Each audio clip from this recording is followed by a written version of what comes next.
오늘 열왕기상 8장의 본문은 솔로몬 성전이 완성된 장면을 오늘 우리들에게 보여주고 있습니다. 이 열왕기상 8장은 출애굽기 40장의 성막의 완성과 겹쳐서 읽게 됩니다. 성막이 완성되었을 때 우리 출애굽기 40장 34절 35절을 보시면 구름이 회막에 덮이고 여호와의 영광이 성막에 충만하매 모세가 회막에 들어갈 수 없었으니 이는 구름이 회막에 덮이고 여호와의 영광이 성막에 충만함이었으며, 구름 기둥으로 임하신 여호와의 영광이 성막이 완성되었을 때 성막 안을 가득 채웠습니다. 그 영광이 너무나 빽빽해서 모세조차도, 제사장조차도 들어가기가 어려웠습니다. 오늘 열왕기상 8장 10절 11절은 이렇게 말씀하죠. 제사장이 성소에 나올 때에 구름이 여호와의 성전에 가득하매 제사장이 그 구름으로 말미암아 능히 서서 섬기지 못하였으니 이는 여호와의 영광이 여호와의 성전에 가득함이었더라. 성막 회막에 있던 하나님의 영광이 이제 새로 지어진 솔로몬의 성전을 가득 채우게 되었습니다. 건물은 바뀌었지만, 재료는 바뀌었지만 하나님의 영광이 거기에 머물게 되었습니다. 성전은 하나님의 영광이 머물 때 성전이 될 수 있는 것임을 우리는 깨달아 알게 됩니다. 이제 하나님의 영광이 가득한 성전에서 이제 솔로몬이 마치 모세처럼 중보의 기도를 하는 장면이 바로 오늘 본문의 말씀입니다. 22절, 솔로몬이 여호와의 제단 앞에서 이스라엘의 온 회중과 마주서서 하늘을 향하여 손을 펴고, 기도의 자세지요. 그리고 축복의 자세입니다. 그리고는 이제 기도의 내용이 쭉 이제 오늘 본문을 지나서 이제 계속해서 나오는데요. 오늘 두 가지로 나누어서 함께 이 아침에 살펴보고자 합니다. 먼저 하나님에 대한 고백이 나와요. 우리의 기도는 언제나 하나님이 어떤 분이신가, 하나님이 우리를 위하여 무엇을 하셨는가에서 시작합니다. 기도는 나의 열망과 나의 필요, 중요하지만 그것에서 시작하는 것이 아니라, 기도는 내가 눈을 향하여 들고 있는 하나님이 어떤 분이신가, 하나님에 대한 지식, 하나님에 대한 고백으로 시작이 됩니다. 그래서 23절 그는 이렇게 고백합니다. 다 같이 우리 한 목소리로 읽을까요? 이르되, 시작. 이르되 이스라엘의 하나님 여호와여, 위로 하늘과 아래로 땅에 주와 같은 신은 없나이다. 주께서는 온 마음으로 주의 앞에서 행하는 종들에게 언약을 지키시고 은혜를 베푸시나이다. 하나님께서 유일하신 하나님이신 것과 그 하나님께서 언약을 지키시고 은혜를 베푸시는 하나님이심을 고백하고 있습니다. 고대의 신들이 있는 것이 아니죠. 인간들이 우상을 만들어내서 그렇게 믿은 것입니다. 그 신들은 인간과 거래 관계를 맺어요. 인간들이 신이 살 집, 그러니까 성전을 잘 마련해 주면 신들은 거기에 감동하여서 그 대가로 인간들에게 뭐 전쟁에서 이기게 한다든지, 농사가 잘 되게 해준다든지, 가축이 새끼를 낳게 해준다든지, 가족 간에 가족 안에 우화가 없게 해준다든지, 그런 거래 관계를 맺는다고 믿었어요. 예를 들어서 조선시대 때 조상신을 섬기는 일도, 제사를 드리는 일이 조상에 대한 공경의 마음도 물론 있지만, 그러나 조상의 홀령이 먹을 제사밥을 제대로 차리지 않으면 굶주린 홀령이 심술을 부려 집안에 안 좋은 일을 일으킨다는 그런 민간 신앙 때문에, 그런 신앙 때문에 쭉 그런 제사의 제도가 이어져 왔습니다. 성경의 기록보다 훨씬 조금 앞서는 바벨론의 홍수 신화가 있는데요. 에누마 엘리시라는 홍수 신화가 있습니다. 스토리라인은 노아의 홍수의 스토리라인과 유사합니다. 신들이 인간들을 다 멸절시켰습니다. 이제 우투나 피슈팀이라는 사람 한 사람을 제외하고 다 멸절시켰습니다. 그런데 이제 홍수로 세상이 물에 잠기자 이제 문제는 인간들이 아니라 누가 문제예요? 신들이 문제입니다. 왜냐하면 제사를 지내줄 사람들이 죽었어요. 그래서 신들이 쫄쫄 굶어요. 쫄쫄 굶어요. 그래서 신들이 이제 우트나피슈팀보다 훨씬 더 빨리 홍수가 지나가기를 원하는 거예요. 이제 땅이 마르고 비로소 우트나피슈팀이 땅에 내려가서 제사를 지내자, 이제 이런 구절이 있습니다. 신들이 그 좋은 향내를 맡자 제물 위로 파리떼처럼 모여들었다. 이방이 섬기는 신들이란 이런 모습입니다. 그러나 오늘 솔로몬이 고백하고 있는 이스라엘의 하나님 여호와여, 위로 하늘과 아래로 땅에 주와 같은 신은 없나이다. 유일하신 하나님, 그 하나님은 뭔가 부족하셔서 살집을 지어달라고 우리 인간에게 요청하시는 그런 하나님이 아니십니다. 그래서 솔로몬이 고백하죠. 그 당시에 웅대한 성전을 짓고도 솔로몬은 하나님이 어떤 분이신가를 알아서 이렇게 고백하는 겁니다. 하나님이 어떤 분이신가를 알지 못하면 이런 고백을 할 수가 없어요. 그가 27절에 이렇게 고백합니다. 하나님이 참으로 땅에 거하시겠나이까? 하늘과 하늘들의 하늘이라도, 삼층천을 말하는 거예요. 하늘과 하늘들의 하늘이라도 주를 용납하지 못하겠거든. 하물며 내가 건축한 이 성전이오리이까. 우리의 헌신, 우리의 열심이 아무리 크고 위대하다 해도 그것이 하나님이 거하실 만한 곳이 되겠습니까? 하나님이 얼마나 영광스러우시고 위대하시고 높으신 분이신가를 그가 고백하고 있는 것이죠. 그러나 우리 인간은 우리의 작은 헌신과 노력으로 하나님을 가두어 두려고 합니다. 주님, 내가 이 정도 했는데 왜 나에게 이렇게 하시는 겁니까? 우리는 하나님이 어떤 분이신지를 알지 못하고 신앙생활을 해나가는 것입니다. 하나님은 이방 신들처럼 뭔가 부족하여 give and take로 인간과 거래하시는 그런 하나님이 아니시다. 하나님이 인간을 만나주시고 이스라엘을 택하시고 그들을 자기 백성으로 삼으신 이유는 단 하나, 그들에게 은혜를 베푸시기 위해서이다. 주께서는 온 마음으로 주의 앞에서 행하는 종들에게 언약을 지키시고 은혜를 베푸시나이다. 다시 말씀드리지만 하나님께서는 우리에게 뭔가 얻을 것이 있어서 우리와 관계를 맺으시는 것이 아닙니다.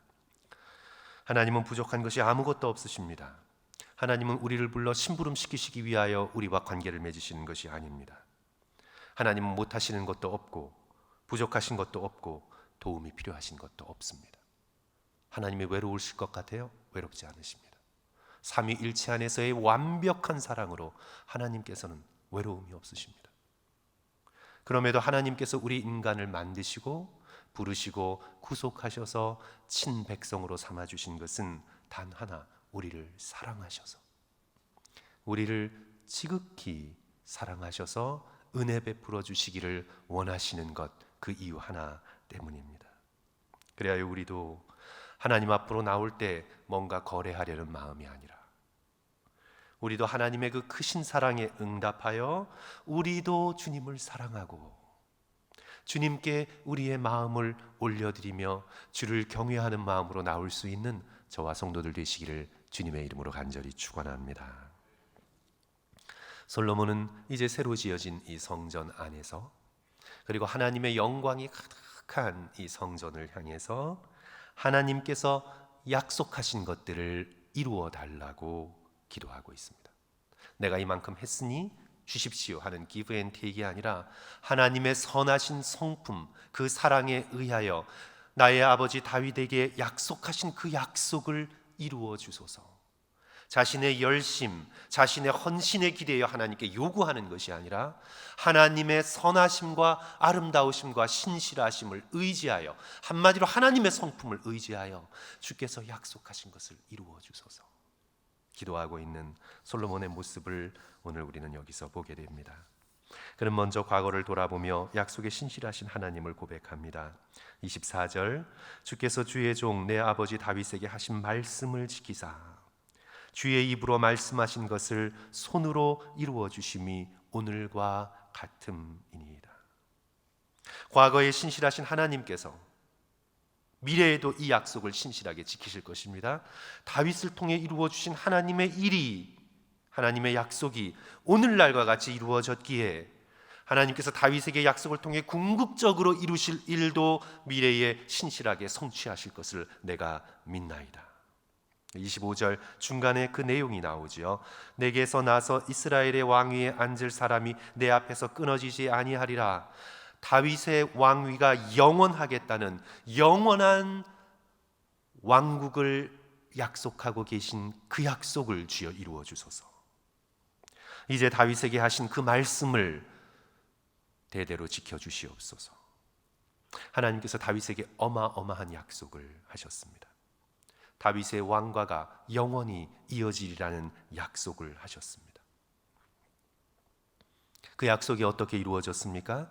마태복음 1장 1절 아브라함과 다윗의 자손 예수 그리스도의 계보라. 예수 그리스도의 태어나심을 통해 다윗의 영원한 왕국이 이루어졌습니다.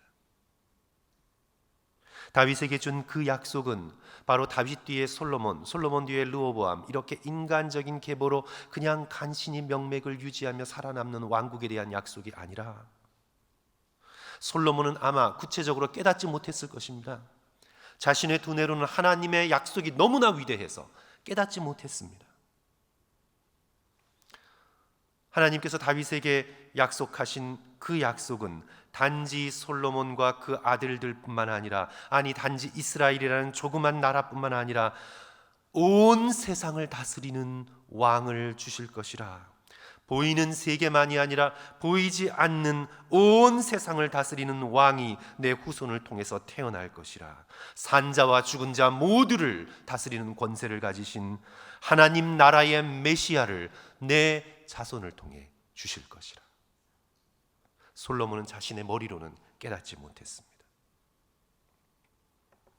하나님은 우리에게 약속을 주시되 우리가 이해할 수 있는 약속보다 수천만 배 좋은 약속을 주십니다. 재벌 총수가 3살, 4살 된 손주에게 자신이 물려줄 어마어마한 유산을 설명한들 알아들을 수가 있겠습니까? 못 알아듣습니다. 우리 인간이 마치 하나님 앞에 그와 같은 존재입니다.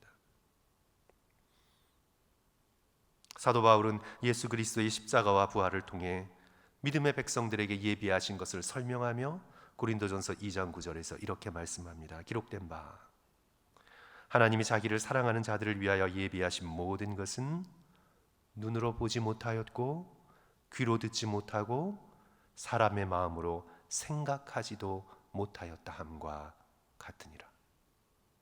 우리가 상상할 수 없는 어마어마한 것들로 하나님께서는 우리에게 약속해 주셨습니다.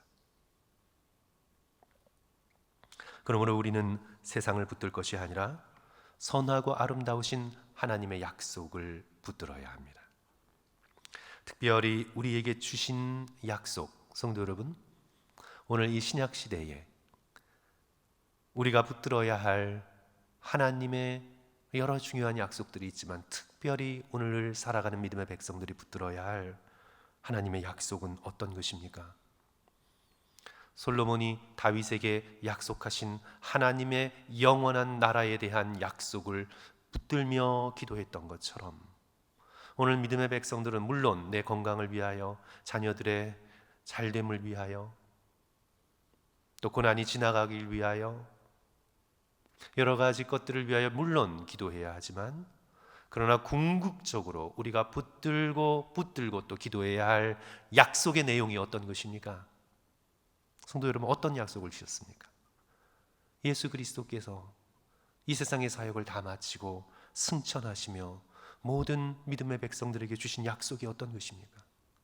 요한계시록의 마지막에 주셨던 약속, 계시록 22장 20절, 이것들을 증언하신 이가 이르시되 내가 진실로 속히 오리라. 예수 그리스도의 약속입니다. 내가 정말 속히 올 것이라 하거늘 믿음의 백성이 다 같이 뭐라고 대답합니까? 아멘, 주 예수여 오시옵소서. 예수 그리스도의 거듭되는 약속입니다. 내가 진실로 속히 올 것이라. 우리는 그 약속을 붙들고 응답해야 합니다. 아멘. 주 예수여 오시옵소서. 주 예수여 오실 수 있다면 오늘 오시옵소서. 주여 어서 오셔서 이 세상의 모든 죄악을 끝장내시고 모든 불의를 거두어 가시고 이 땅에 하나님의 나라를 이루어 주소서. 이것이 우리들의 기도여야 합니다. 사랑하는 성도 여러분, 우리는 얼마나 예수 그리스도께서 주신 이 약속을 간절히 소망하고 있습니까? 내 건강이 회복됨보다 얼마나 더 예수 그리스도의 재림의 약속을 소망하고 있습니까? 오늘 나의 삶이, 내 자녀의 삶이 조금 더 편안하고 안전하기를 바라는 마음보다 얼마나 더 큰 마음으로 예수 그리스도께서 이 땅에 오시기를 간절히 소망하며 그 약속을 붙들고 기도하며 준비된 자로 살기 위하여 기쁨 가운데 헌신하고 노력하고 있습니까? 내가 진실로 속히 오리라 하거늘 아멘. 주 예수여 오시옵소서. 우리 믿음의 백성은 다른 어떤 것보다 이 또한 지나가리라 한 이 정도가 아니라 재림의 약속을 붙들고 기도하며 고난을 이겨내야 합니다.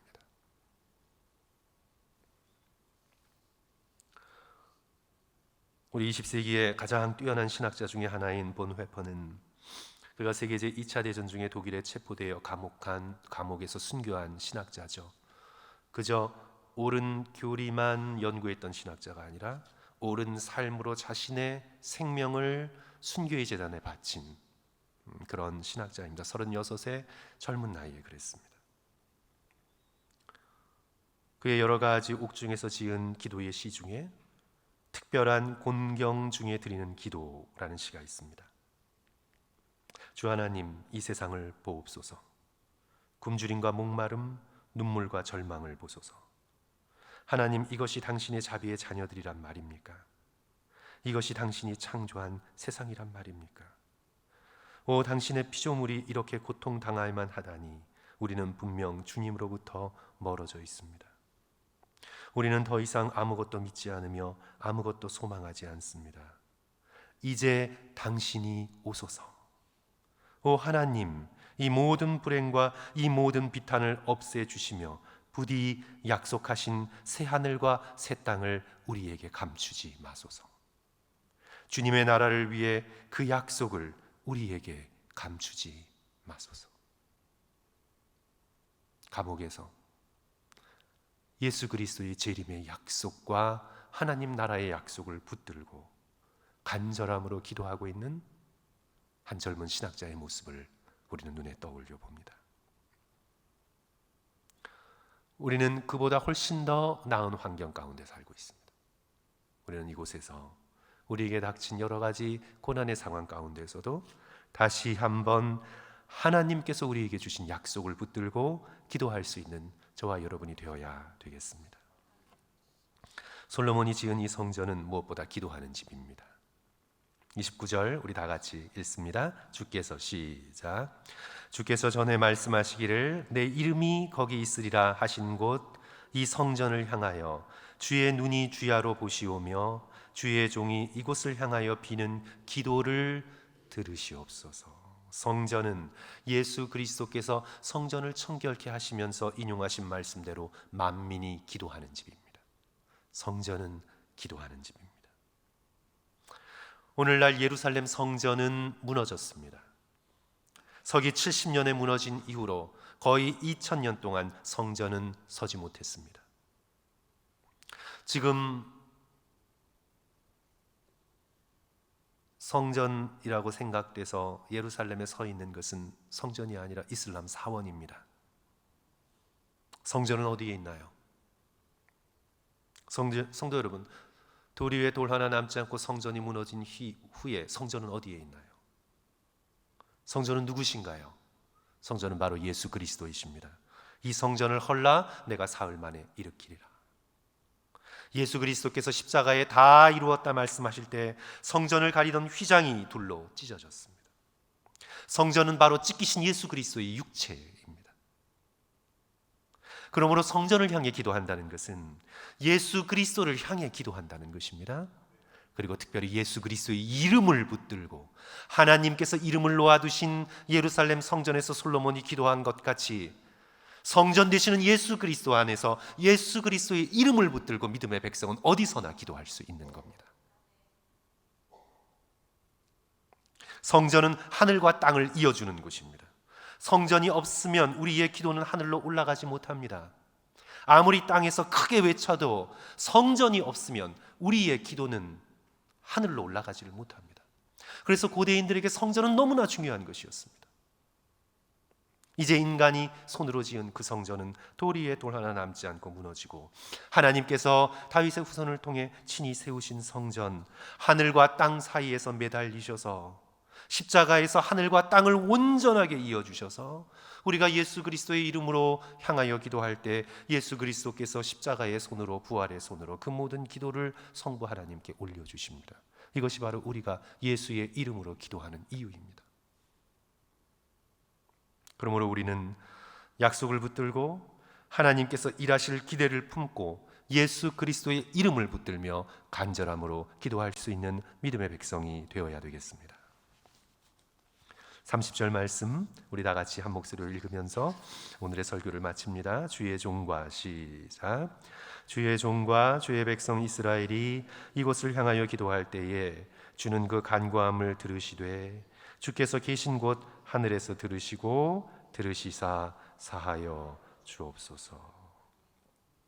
우리의 기도를 하나님이 들으신다는 확신, 한 소절 한 단어 모두 다 들으신다는 확신, 그리고 우리가 다윗에게 약속해 주신 그 놀라운 언약이 어떻게 이루어졌나를 보았던 것처럼 우리가 구한 것 이상을 들어주시는 하나님의 신실하고 선하심을 확신하면서 특별히 죄 용서의 확신을 품고 우리의 죄악을 십자가의 은혜로 다 사여 주셨다는 확신을 가지고 우리는 더욱더 담대하게 은혜의 보좌 앞으로 나가 예수 그리스도의 이름으로 구하며 기도하며 간구하며 기대할 수 있는 저와 여러분이 되어야 되겠습니다.